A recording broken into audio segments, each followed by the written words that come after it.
Gracias por brindarnos el honor de su sintonía en este miércoles 5 de febrero. Esta mañana se llevó a cabo la ceremonia por el 108 aniversario de la promulgación de la Constitución de 1917. Durante el evento, la presidenta de México, Claudia Sheinbaum, anunció que enviará 2 nuevas iniciativas de reforma al Congreso de la Unión. Llamó, por supuesto, la atención la ausencia de la ministra presidenta de la Corte, Norma Piña, y la presencia de, las llamadas ministras del pueblo.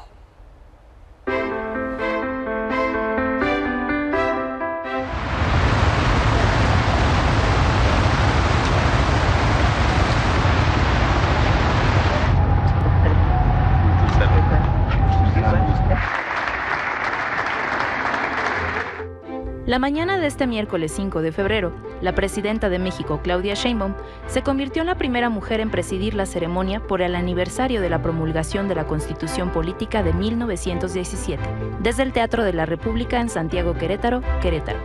Al evento asistieron el gobernador del estado, Mauricio Curi, integrantes del gabinete estatal y federal, así como los presidentes de la Cámara de Senadores y Diputados, Gerardo Fernández Noroña y Sergio Gutiérrez Luna, respectivamente. Y a pesar de que ayer la presidenta Sheinbaum dio a conocer que solo asistirían representantes de los poderes legislativo y ejecutivo, la ceremonia también contó con la presencia de las ministras de la Suprema Corte de Justicia, Lenia Batres, Lorena Ortiz Alf y Yasmín Esquivel. Durante su discurso, donde recibió prolongados aplausos en diversas ocasiones, la mandataria subrayó la defensa de la Constitución y recalcó que su función es la de un escudo para defender a la nación y su soberanía.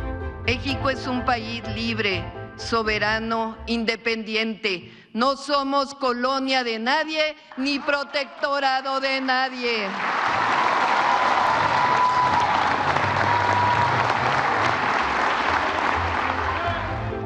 Además, la presidenta anunció que enviará 2 nuevas iniciativas de reforma al Congreso de la Unión para evitar la reelección y la sucesión de familiares en puestos de elección popular. Estoy enviando al Congreso de la Unión 2 nuevas reformas constitucionales. La primera, en honor a la Constitución de 1917, la no reelección a ningún puesto de elección popular. La segunda, la prohibición expresa de que ningún familiar pueda suceder de manera inmediata a otro tratándose de un puesto de elección popular. Es decir, no al nepotismo. Durante su intervención, el presidente de la Cámara de Diputados, Sergio Gutiérrez Luna, resaltó que en los últimos 4 meses, el Congreso aprobó 38 reformas constitucionales, las cuales buscan fortalecer el Estado de Derecho y la democracia en el país. Por su parte, el presidente del Senado, Gerardo Fernández Noroña, elogió el liderazgo de la presidenta Sheinbaum, a quien calificó como una presidenta de principios, valentía y firmeza en la defensa de la soberanía nacional. Hemos ido profundizando en la Constitución sobre un Estado de Derecho social, incluyente e igualitario. ¡Qué honor, qué orgullo que sea nuestra lideresa! Y cierro. Unidad nacional, sí, nunca con el fascismo. Nadie, absolutamente nadie puede pasar por encima de la dignidad de ningún ser humano, por modesto que sea. Para Milenio Noticias, Saraí Ramírez. Hubo reacciones sobre las iniciativas anunciadas por la presidenta que buscan combatir el nepotismo y la reelección en cargos de elección popular. El gobernador de Zacatecas, David Monreal, hermano de Ricardo Monreal y de Saúl Monreal, entre otros, consideró que ambas propuestas son extraordinarias y resultado de las demandas de la militancia morenista. Aseguró que la familia Monreal es partidaria de esta lucha para buscar que estas iniciativas se conviertan en ley. Y luego de que ayer el presidente del Senado, Gerardo Fernández Noroña, señalara que en caso de que el pueblo de Sinaloa decidiera realizar una revocación de mandato, el primero que lo respetaría sería el propio gobernador Rubén Rocha Moya, esta mañana el mandatario sinaloense aseguró que la situación en el estado camina bien. Dijo que dicho mecanismo de revocación está para cuando se requiera y que además estipula que si el pueblo pone, el pueblo quita. Ya en otro orden de ideas, la presidenta presentó en Querétaro el plan del Sistema Eléctrico Nacional, con el cual la CFE desarrollará 51 proyectos de 2025 a 2030 con una inversión de 22.377 millones de dólares, incluyendo proyectos eólicos, fotovoltaicos, de gas natural y cogeneración con Pemex. También anunció la construcción del Tren México-Querétaro, obra supervisada por ingenieros de la Defensa Nacional en cuanto al impacto ambiental y cuya construcción iniciará en abril y tomará entre 2 y 3 años.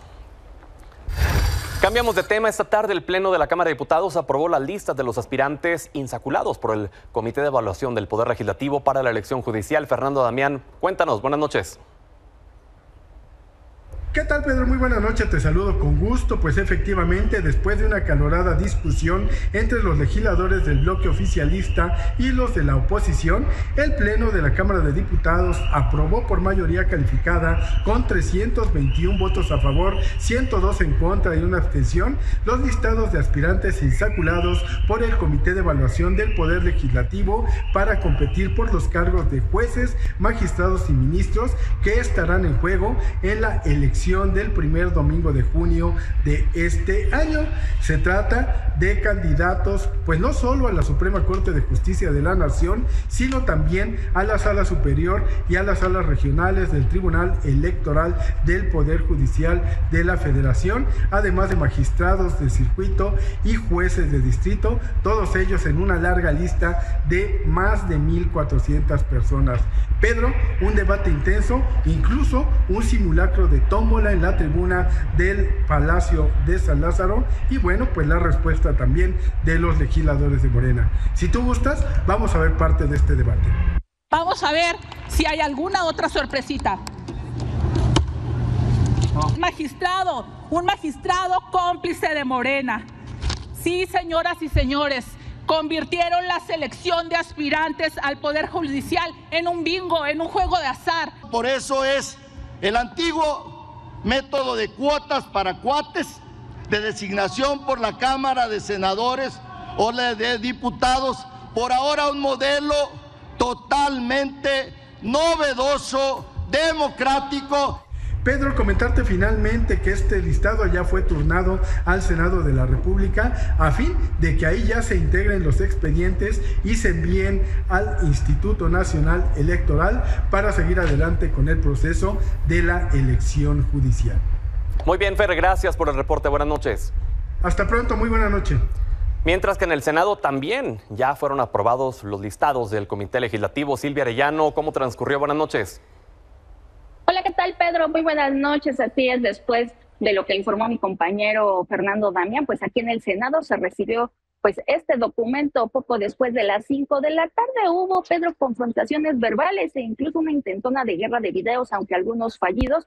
Y bueno, así senadores de Morena y aliados con 83 votos a favor y 38 en contra de 870 aspirantes insaculados de una lista de 1,416 por el Comité de Evaluación del Poder Legislativo, pues aprobaron precisamente estas candidaturas para competir, recordemos, por los cargos de ministros, jueces y magistrados para la elección extraordinaria del próximo 1 de junio. Morena y aliados, por supuesto, pues defendieron este proceso de insaculación, todo este proceso que se ha realizado desde hace varios meses, y también la oposición pues criticó, cuestionó todo este procedimiento de insaculación, incluso pues detallaron pues algunos de los errores que hubo por parte, de acuerdo con ellos, pues del Comité de Evaluación. Pero si te parece, vamos a escuchar parte de lo que se comentó durante esta discusión aquí en el Senado.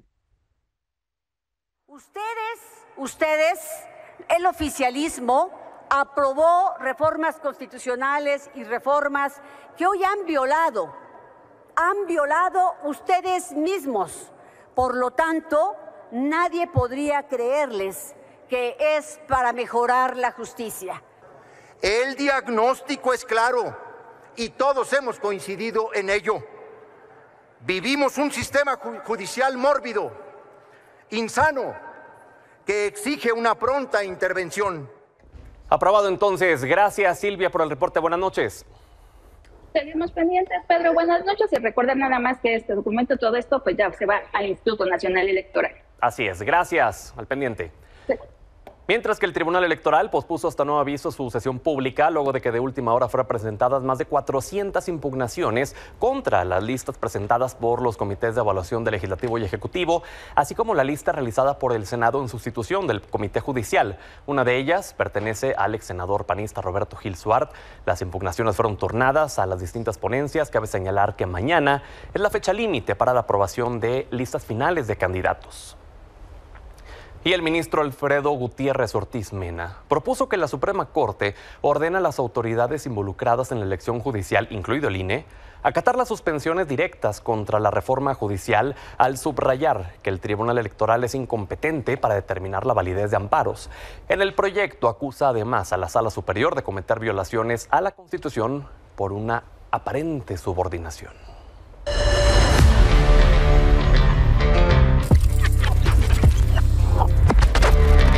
Te agradezco, Sofía Otero, periodista, Natalia Torres, abogada constitucionalista, Meme Yamel y Manuel Pedrero, ambos periodistas que estén con nosotros. Bienvenidas, bienvenido.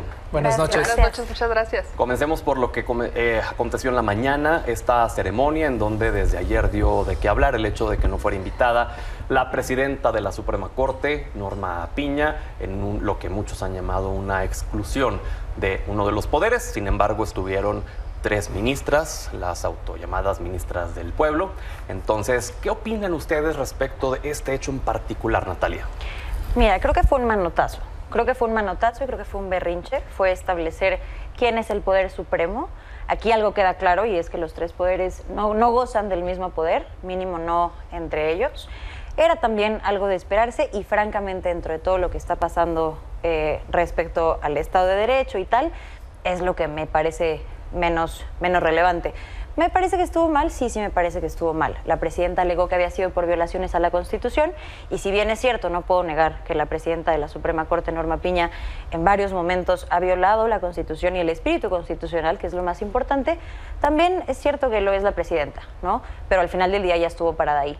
Y yo creo que la cosa que me parece más grave es que sí fueran las ministras del pueblo, porque no excluyó al Poder Judicial, excluyó a los ministros que no le caen bien, a un evento oficial. Y esto no es personal. Ese evento no debía ser a título personal, debía ser en favor de la Constitución y al final demostrar que hay 3 poderes, que todavía hay una división de poderes y que los 3 poderes gozan del mismo poder. Eso no se demostró, creo que fue un capricho que además no tiene mucho sentido. Para mí, la presidenta viene de un momento político creo que muy fuerte, ¿no? Después de lo que pasó con Trump, trae una vibra política muy fuerte, mucha aprobación, fue un gran éxito, creo que no era necesario, insisto, no era necesario. Okay. Entonces me parece que fue mucho más capricho y un manotazo de mira quién tiene el poder y mira qué poder es el Supremo, mucho antes de ser algo necesario. Manuel. Pues sí, el poder supremo es el pueblo y están representados en los 2 poderes que estuvieron presentes, el poder ejecutivo, electo por el voto popular, el poder legislativo, electo por voto popular, y estoy seguro que para el próximo 5 de febrero, dentro de un año, estará un representante del poder judicial, ya sea ministra, presidenta o ministro presidente, dentro del templete de nuevo con el poder judicial. A ver, es muy sencillo, hagamos un ejercicio de imaginación.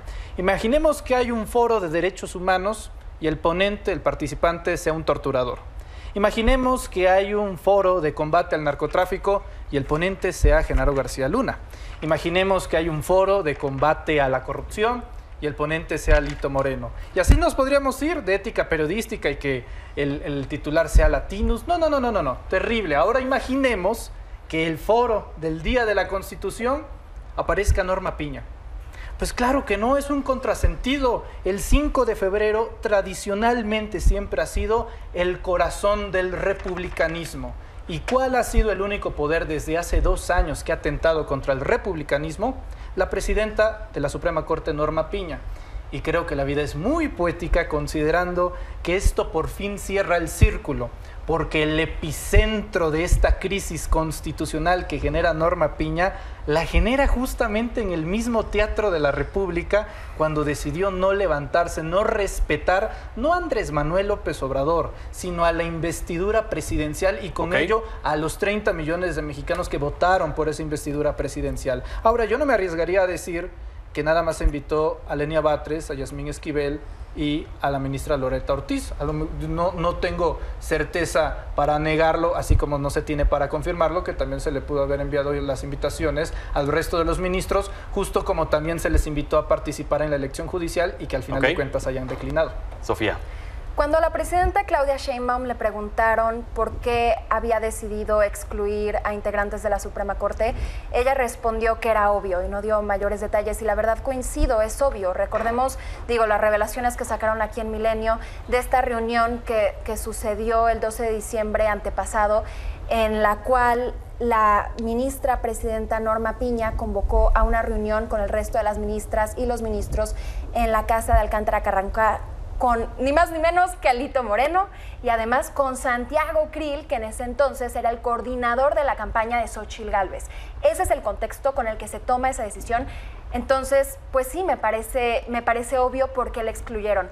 Me gusta esta situación en la que tenemos a la presidenta excluyendo a la presidenta de la Suprema Corte. Definitivamente no, pero todo tiene un contexto y una explicación y la verdad me parece hasta cierto punto válidos. Es una presidenta que esencialmente se reunió con el coordinador de la campaña de su contrincante. Es ridículo y es evidente por qué tendrían esas tensiones. Más allá de eso, cuando la presidenta dijo, no voy a invitar a la Suprema Corte, yo sabía que era mentira, mentira a medias, porque evidentemente iba a invitar a estas 3 ministras ya mencionadas. Recordemos que Loretta Ortiz es exdiputada de Morena y fundadora de Morena. Tenemos a Yasmín Esquivel, que es esposa de José María Riobó, que fue uno de los contratistas favoritos de AMLO. Y luego además tenemos a Lenia Batres, hermana de Martí Batres y también fundadora de Morena, ¿no? Estos perfiles que ya lo hemos visto en estas precampañas ilegales, se están agarrando de ser parte de la 4T y lo van a seguir haciendo para tratar de acumular votos. Meme. Si nunca respetas la Constitución, ¿por qué quieres ir a su fiesta? En el caso de la ministra presidenta de la Suprema Corte y de otros ministros, no han respetado la Constitución. La han utilizado como un ente político y lo disfrazan diciendo que es jurídico. Y dicen sus decisiones son jurídicas cuando son políticas. Y cuando no les gusta algo, entonces ellos son las víctimas. Cuando sí les gusta, entonces está bien hecho. La Constitución la han utilizado como se les ha pegado la gana. De ahorita, no, desde hace mucho tiempo. Que no se nos olvide que la propia ministra presidenta de la Suprema Corte, Norma Lucía Piña, no tenía las credenciales para estar ahí. ¿Podemos cuestionar si otros los tienen? Claro, podemos cuestionar a cada uno de los perfiles que están sentados hoy en la Suprema Corte. Sobre todo los podemos cuestionar porque ninguno de nosotros decidió que estuvieran ahí. Hoy por primera vez tenemos una herramienta para hacerlo. Que algunos pueden opinar que no sea la mejor, claro, puede haber opiniones, pero las propuestas se tendrían que haber dado en un momento y ni siquiera la oposición, que tenía esa responsabilidad, presentó una propuesta alternativa. Fueron otras voces que ni la propia oposición escuchó. Entonces, si ciertos ministros de la Suprema Corte no tuvieron el respeto por la Constitución, ¿para qué quieren ir a su conmemoración, a un aniversario más de la Constitución? Eventualmente, la Constitución es la herramienta legal que tenemos las y los ciudadanos, el constituyente, el pueblo. Si no respetan la Constitución, no están respetando al pueblo, no tienen nada que hacer ahí. Te vi de reojo hacer gestos, ¿quieres decir algo? Sí, la verdad es que creo que si el requisito para asistir a la invitación es respetar la Constitución, la propia presidenta no tendría por qué estar ahí, pero como es su fiesta, sí tenía que estar ahí. A la fecha nadie me ha dicho en qué parte de la Constitución dice que el Tribunal Electoral puede invalidar resoluciones en materia de amparo. A la fecha nadie me ha dicho por qué el proceso entre las entrevistas a la tómbola no fue de vista para el pueblo, cuando eso lo establece el artículo 96, fracción 2 y fracción 3. A la fecha nadie me ha dicho por qué el transitorio que marca la Constitución, una reforma que ustedes hicieron, dice que no se puede interpretar. Bueno, se interpretó con el Tribunal Electoral y con el Senado. Entonces, si vamos a hablar de violaciones constitucionales, platiquemos la de absolutamente todas las violaciones que se han dado. Y de nuevo, si fuera por un tema de respeto a la Constitución, la que menos tendría que estar ahí parada es la presidenta Claudia Sheinbaum. Punto número 1. ¿Qué ley violó Claudia Sheinbaum? Lo acabo de listar. Todo lo acabo de listar. No, a ver, hay un orden jurídico y en ninguno de esos que has mencionado la presidenta Claudia Sheinbaum lo violó. En un orden constitucional. Entonces, de entrada es una narrativa un poco exagerada decir que la presidenta de México violó la Constitución. En ese caso debería de ser desaforada. También podemos sacar el Pacto de San José, por ejemplo, que en materia de derechos humanos es un tratado internacional que tiene el mismo nivel que la Constitución. Tratado internacional en el que prevalece la independencia judicial, en el que... Entonces, sí vayamos por partes. Al no acatar la Constitución. Vamos con Natalia y luego vamos contigo, Manuel. Creo que ese sería el primer punto. Segundo punto, si hablamos de credenciales para también estar invitados a la fiesta, bueno, o sea, Norma Piña puede que no las tenga, pero plagiaron su tesis, por favor. Yasmín Esquivel plagió su tesis y estaba ahí sentada. Las credenciales tampoco eran. Hay que decir las cosas por lo que son. Era una manifestación política y en algo vamos a estar de acuerdo, Meme, y es la Constitución se está utilizando como instrumento político, no como instrumento jurídico, y en eso tienes toda la razón. La diferencia, creo, es que de este lado podemos aceptar que Norma Piña lo ha hecho y que todos los integrantes de la Suprema Corte lo han hecho, pero pues de ese lado creo que no se va a aceptar que la presidenta también. Entonces esa puede ser una de las diferencias. Y sobre todo, creo que el punto más importante es que estamos celebrando de la Constitución de 1917. Los pilares constitucionales, la democracia constitucional, los mecanismos fuertes de control constitucional, la posibilidad de que haya voces de representación de varios grupos políticos. Okay. ¿Qué es exactamente lo que se está celebrando? De los 136 artículos de la Constitución, 119 han sido modificados. Las reformas que hemos tenido a lo largo de la vida de la Constitución han sido más de 800. Para que tengan en comparación, en más de 230 años de la vigencia de la Constitución de Estados Unidos, se han reformado 27 veces. 27. Nosotras tenemos 800 reformas. Solo en 4 meses, 11 reformas. ¿Qué están celebrando? ¿Qué están festejando? Hablabas, Manuel, y luego vamos contigo, Meme.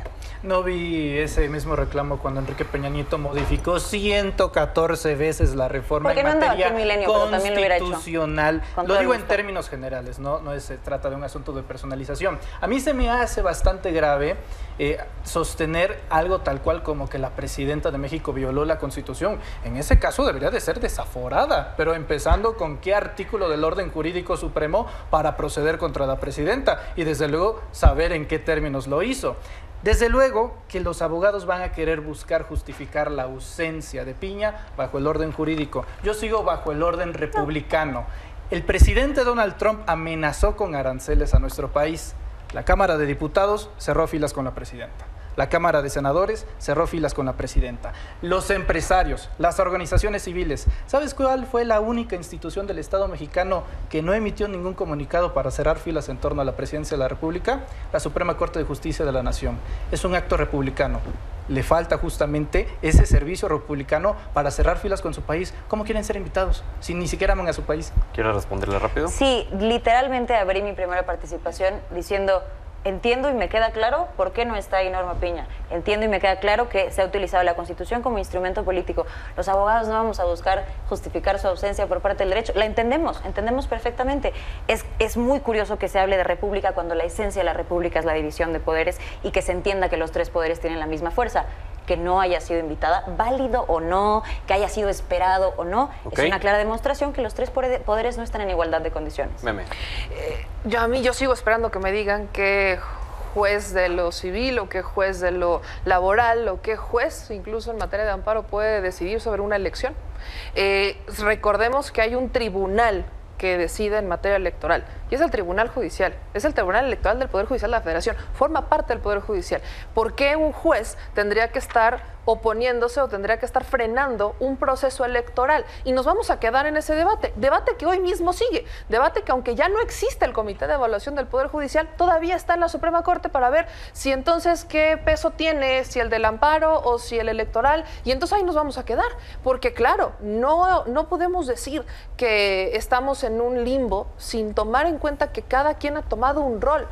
Claro, estamos en una república, estamos en una democracia y todas las voces deberían de ser escuchadas, pero ¿qué pasa cuando la mayoría no quiere escuchar a una minoría? ¿Qué pasa cuando la mayoría decide de manera brutal votar por un proyecto político? Y ojo, cuestionar aún así ese proyecto político, porque 36 millones no solamente dieron un voto, dieron un cheque en blanco, 36 millones votaron por reformas constitucionales, 36 millones votaron por cambios en la ley, 36 millones votaron por un proyecto más allá que la presidenta de la República, y eso la gente lo entiende. Seguimos seguir creyendo que vamos a buscar que todas las voces tengan un peso igual cuando electoralmente no lo tuvieron, perdonen, ¿dónde está? Organícense y decidan primero, quítense las máscaras, dejen de jugar a que son roles jurídicos cuando están tomando decisiones políticas y entonces organícense y busquen hacer reformas.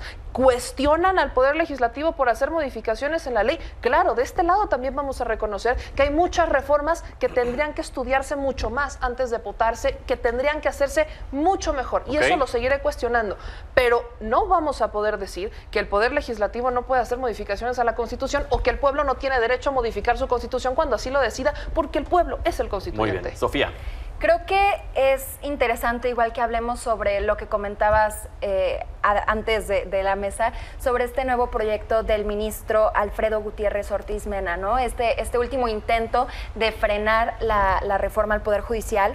Y básicamente dice, la Suprema Corte entonces tiene la posibilidad, digo, si lo aprueban, de ordenarle a las autoridades y hasta el INE de frenar esta reforma. Y lo que me parece a mí particularmente interesante es que dice, tenemos que probar que seguimos viviendo en un Estado de Derecho. Eso es lo que quiero enfatizar, porque creo que en este punto hemos normalizado el desacato. Sé que ustedes no van a estar de acuerdo conmigo, pero el tema no es si las suspensiones o no eran válidas. Pueden ustedes decirme y argumentarme y darme buenos argumentos de por qué estas suspensiones no tenían ningún sentido, ni pies ni cabeza. Está perfecto, pero entonces eso se tenía que, por protocolo, se tenía que probar en un tribunal. Y lo que pasó es que simplemente el gobierno dijo, esas suspensiones vamos a ignorarlas. Y nos acostumbramos a eso. Y a ver, ahorita estamos gobernados por Morena, por la 4T en general, y decimos, bueno, pues está bien, ¿no? La mayoría de las y los mexicanos están de acuerdo con el gobierno, con sus posturas, con sus reformas, y el día de mañana ya nos estamos acostumbrando a este desacato. Sabemos que la ultraderecha se está expandiendo a un rango alarmante, y entonces cuando cambie el gobierno, o si se les bota la canica en este gobierno actual, entonces en este grupo político, entonces ¿qué va a pasar? Ya normalizamos este desacato, ya normalizamos esta violación del derecho, y lo grave es que también normalizamos que en vez de que nos den argumentos de derecho, nos dan retórica política, y eso es lo que venimos viendo meses y meses y meses, y la verdad es desgastante. Ahora pasemos al tema del listado de candidaturas. Ya se ha aprobado en la Cámara de Diputados, se ha aprobado en el Senado de la República. ¿Qué opinan de esta insaculación, de cómo transcurrió, de los resultados que ha arrojado a personajes como Roberto Gil diciendo, pues nos cepillaron a todos los que estábamos en contra y meramente dejaron perfiles afines para que en la insaculación, quien sea que saliera, fuera alguien afín a los personajes integrantes del comité, Natalia? Yo creo que fue literalmente la respuesta a lo que todos dijimos durante cada una de las oportunidades que tuvimos. Eso es lo que va a pasar.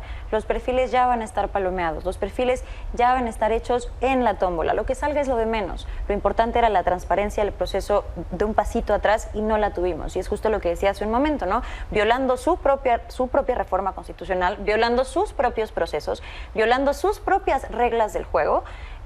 Pues esa transparencia no se dio. Evidentemente lo que queremos son personas que estén ahí afines a lo que creemos. Entonces, lo preocupante no era solamente la insaculación para ya tener las listas definitivas, era un paso antes, y ese paso antes o esa transparencia no se cumplió, y era algo que ya sabíamos. Era una de las cuestiones más importantes por las que alertamos a la gente y por las que decíamos, oye, tal vez no sea la mejor idea, tal vez no van a llegar los mejores preparados, tal vez van a llegar personas juzgadoras con el mismo hilo de ideas, no van a llegar personas que opinen diferente porque no le conviene el régimen que está organizando esta elección.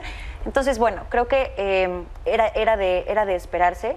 Me parece que lo que se pueda hacer en materia legal en contra de todo esto ya es un chiste. O sea, en general ya es un chiste. Lo que hizo la Suprema Corte, el Comité de Evaluación de la Suprema Corte, fue darle la vuelta a esto, es decir, saltarse esto que lo que dice es que ustedes ya sabían que iban a palomear solo perfiles afines y decir, bueno, entonces pues yo renuncio a mi labor y tengo que pasar la lista, y como son menos de los que se requiere, pues van a pasar puros perfiles afines a mis personas de la Corte. ¿Eso hizo la Suprema Corte? Pues mira, puede ser que sí, con los intereses tan politizados que han mostrado, y ojo, que al final la intención que tienen o la finalidad que buscan, la comparto, no los mecanismos. y no las formas, mucho menos al ser el Tribunal Constitucional que eres y mucho menos al estar peleando por una independencia judicial que en tu propio pleno no puedes alegar.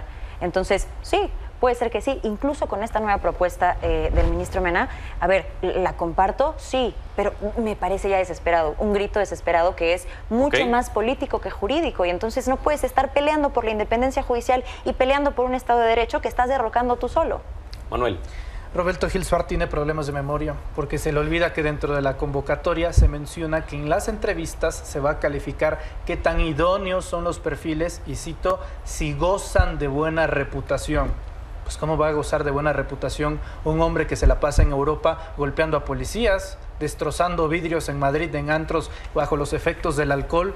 Y no solamente eso, sino que es arrestado y juzgado justamente en Madrid, España. ¿Cómo va a tener buena fama, buena reputación un hombre secretario particular de Felipe Calderón Hinojosa? Yo no estaría tan preocupado si fuese Roberto Gil Suart. Lo suyo se reduce a un tema de ego de que no es él el candidato, pero creo que se puede sentir bien representado por los candidatos que impuso. No fue democrático, no fue bajo el protocolo que se determinó, que impuso, que coló, que filtró la Suprema Corte de Justicia de la Nación, iniciando por su aliada política, Marisela Morales, aliada del garcialunismo, fiscal en tiempos de Felipe Calderón, condecorada por Hillary Clinton. Qué maravilla, que en estos tiempos debe de ser bastante contrastual en torno a las relaciones que tenemos con los Estados Unidos. No se deben de sentir solos los panistas y todos los que tengan oposición con la 4T. Ahí tienen a su candidata, ahí tienen a la aliada de García Luna y pueden votar perfectamente por ella gracias a un, y hay que subrayarlo,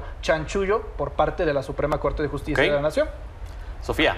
Hay un problema fundamental que mencionó Manuel, esta cuestión de que era un requisito tener buena reputación. ¿Y quiénes califican esa buena reputación? Digo, si son las y los morenistas, las y los integrantes de la 4T quienes están diciendo quiénes tienen buena reputación o no, entonces toda la oposición, por lógica, tiene mala reputación, Pero ¿no? en el caso de Gil no es de buena reputación andar golpeando policías. De pésimo, ¿qué asco? Ah, muy bien, listo, sencillo, pues no tiene nada que quejarse Gil, punto. No, yo no estoy hablando de Gil, qué bueno que no quedó y digo, era meramente lógico, pero me refiero en general, es un requisito tener buena reputación. ¿Quiénes están calificando eso? Los morenistas. Entonces, panista, mala reputación. Ahora, la teoría del PAN es que pues fueron electos desde antes, ¿no? Estas truculencias y su prueba es que según ellos, 16 de los 27 que salieron insaculados tienen lazos con Morena. La cuestión aquí es que esta tómbola, esta insaculación la transmitieron y las y los panistas no fueron capaces de decirnos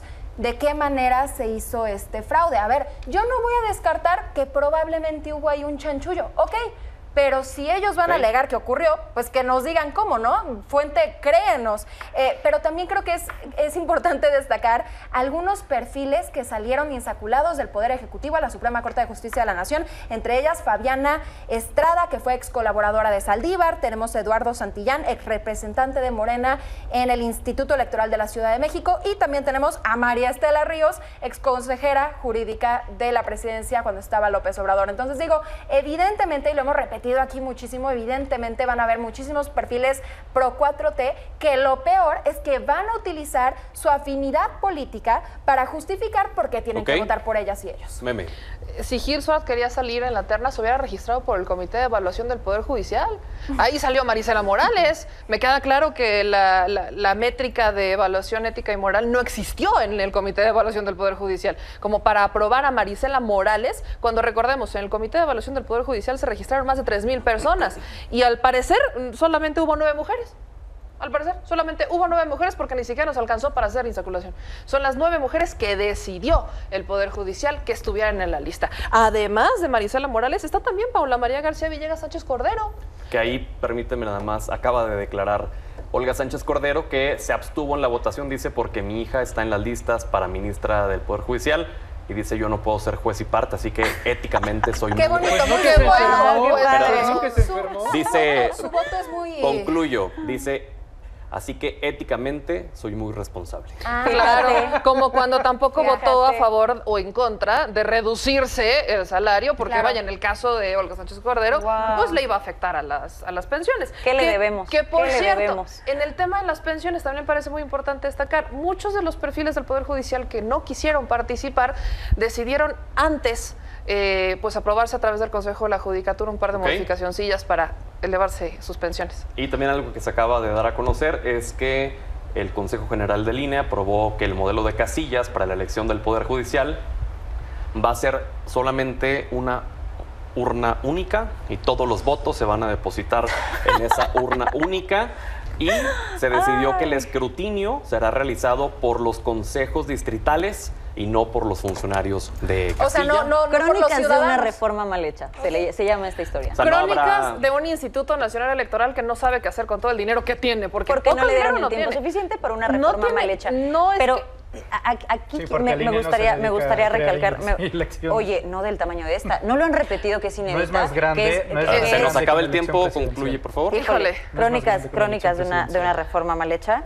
Y la verdad, seamos muy sinceros, las elecciones, aunque ya tienen mucho dinero y tal, son mero trámite. Me parece que todos sabemos qué va a pasar, todos sabemos quién va a presidir el Poder Judicial, todos sabemos quién va a estar ahí. Se espera una participación del 5%, del 5 al 8%. Muy bien. Mero trámite. Y bueno, habrá que ver cuánto se van a tardar en contar entonces. Primero en separar toda la cantidad de boletas. ¿Para qué te cuesta hacer más cajas? En esta ¿Qué te cuesta única reciclar las cajas que ya tienes? Bueno, así es lo que se acaba de aprobar por parte del INE. Ya la siguiente semana lo seguimos platicando ya a detalle. Dios mío. Gracias. Vamos a la pausa. Regresamos.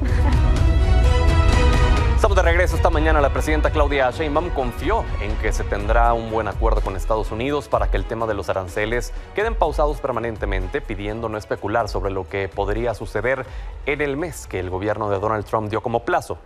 También destacó que el despliegue de 10,000 elementos para reforzar la frontera con Estados Unidos no pondrá en riesgo la seguridad del resto del país.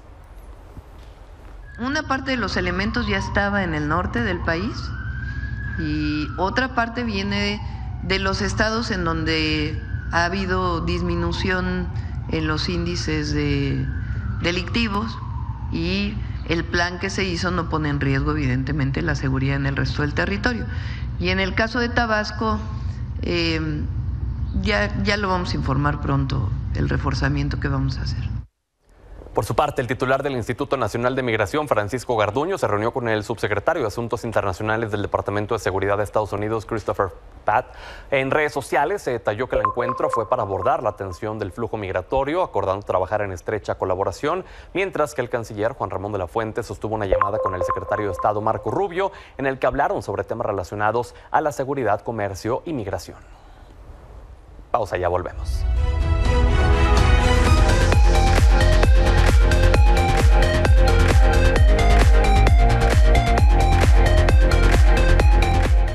Buenas noches, Fernando Santillanes. Pedro Gamboa, a ver, el mundo de los videojuegos pareciera que es un juego, pero son miles de millones de dólares lo que generan anualmente, no solamente en ganancias, sino también en desarrollo y en muchas cuestiones. Y este año, el anuncio más importante, sin duda, será la llegada del Nintendo Switch 2, la versión o la segunda versión de la consola de Nintendo. Lo interesante es esto, se están dando a conocer las llamadas con inversionistas. Es una semana de dar a conocer resultados financieros y ¿sabes qué dijeron? Esto, la gente de Nintendo, que están tomando riesgos para asegurar la suficiente cantidad de unidades para el Switch 2. Es decir, están esperando que sea tal la demanda que hoy no revelaron qué detalles, pero los analistas creen que tiene que ver con que el costo y la cadena de suministro, que no se ha recuperado al 100% aún después de la pandemia, sea un tema que pudiera complicar la cantidad de unidades que se vendan de este Nintendo Switch. ¿Cuándo sabremos más de esta consola?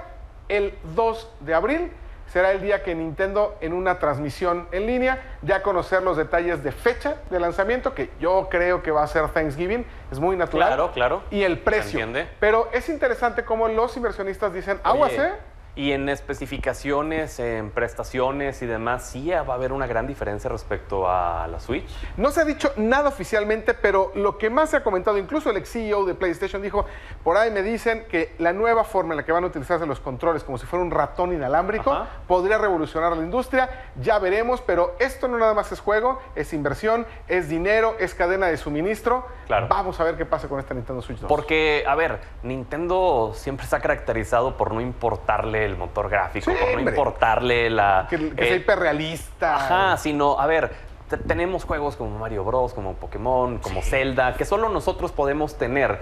Entonces, pues nos van a seguir comprando solo por jugarlos. No nos importa que se vean muy bien Y lo más importante, lo que saben es que tienen juegos familiares multijugador. Es de las pocas consolas que si tienes una familia, si tienes un hijo pequeño, puedes tener una consola como esta sin preocuparte tanto por juegos que puedan causar pues algún daño en el sentido de que sean para adultos. Sí los hay, pero es una gran consola. Pues Fer, gracias por la información. Nos vemos la próxima semana. Y gracias principalmente a usted por habernos brindado el honor de su sintonía. Hasta mañana.